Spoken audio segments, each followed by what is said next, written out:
So empathy again used to be part of the clinical training programs, but not so much since the dominance of CBT as an empirical supported treatment.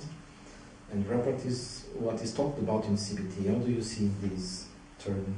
Well, as I said at the beginning, empathy I see as foundational for not just EFT, but actually for all therapies. And Art Bohart and Les Greenberg and Gene Watson, I did a meta-analysis of the literature on the relationship between empathy and outcome several years ago. And you know, empathy is one of the strongest predictors of outcome there is.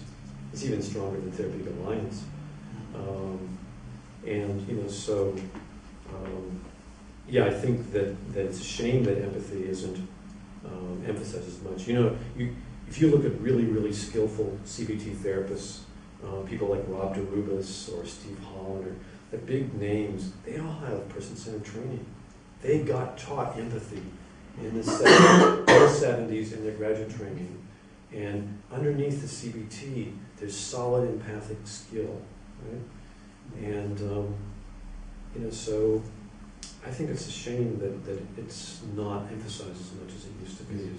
Yeah, my friend Carmen Mateo in Spain, University of Valencia, is developing an empathy training curriculum.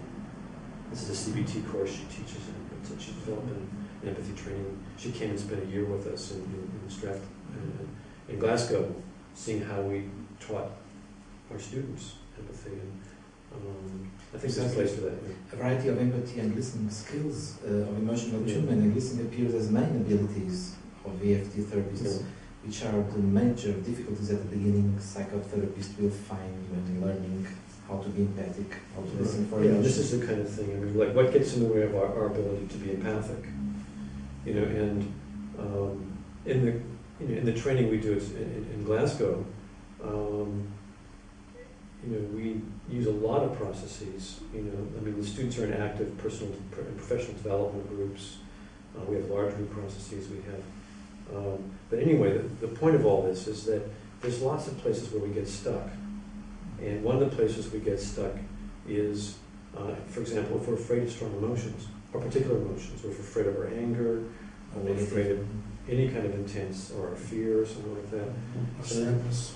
Or our sadness, absolutely, right? If we're a man and men don't cry, you know, then that becomes a block to our empathy, because when our client becomes sad, then, you know, we get scared of their sadness, and then we can't connect with it, we can't empathically attune to it. So that's a huge one. I think the other place where people get stuck is when they're attacked. And, you know, when the client is unhappy with us, or is challenging us, or is making demands of us that we're afraid we can't meet, then lots of therapists really get their empathy blocked.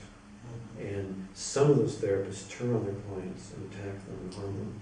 Right? And so that's really important in training courses, is to make sure to address that. Right? Otherwise, we turn out harmful therapists.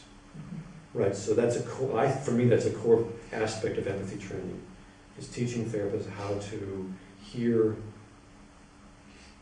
a potential attack and criticism, and how to bear strong emotions. And that requires personal development work. To regulate themselves. Exactly. Yeah, their own emotion regulation, own self-exploration in terms of where those emotion phobias have come from. Yeah, so those are some of the ones. There are other ones too, but okay. So what makes a good EFT therapist? What kind of skills or profile would you say he or she needs in order to be a good therapist? Right. Let's see. It helps to be curious about people. It helps to be in touch with your own emotional life. I once said at a conference, it helps to be somewhat insecurely attached. You know, if I'm too securely attached, in other words, you know, I trust that you like me and I trust our relationship with each other, I'm not going to be curious. I'm not going to be, you know, I'm not going to be that curious. I'm just going to assume that, you know, you are who I think you are, and I can rely on that. and that's going to make me actually not as good as a therapist. So I think a little bit of insecure attachment actually goes a long way to driving us as therapists to be curious about other people. Does that make sense? But that makes sense. Yeah. Would you recommend personal therapy as a important part of training? I think so. Yeah. No doubt on that. Yeah. I mean, for me, it's a question of when is the personal therapy, and what other things are equivalent to the personal therapy. But personal growth work of some kind is essential. At some point, it's essential the person experience therapy as a client. We have a sort of ongoing discussion in the course I teach on about whether to make personal therapy a mandatory part of the training.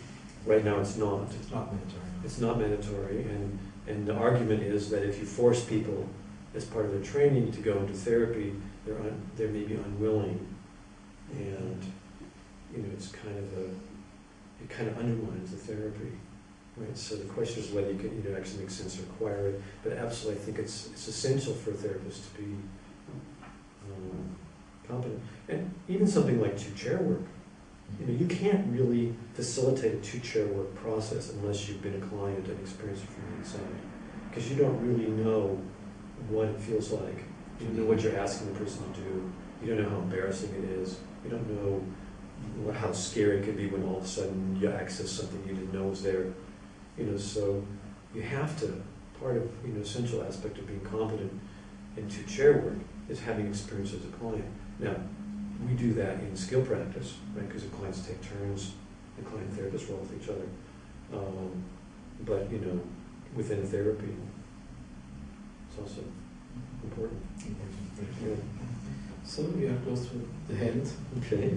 Do you want to add something On your own on these issues? Well, let's see. What did I say? What kind of recommendations you have made for a beginning therapist, for example? You mean a person who's beginning to study therapy and is interested in EFT? Mm-hmm. I would say first to get yourself some really good empathy training. Basically to first get a solid background in being present with the other person in an empathic and caring way. Then look at your own issues, and then start an EFT training and work your way through the training in both the therapist and counselor role, therapist and client role. Get involved in research on EFT.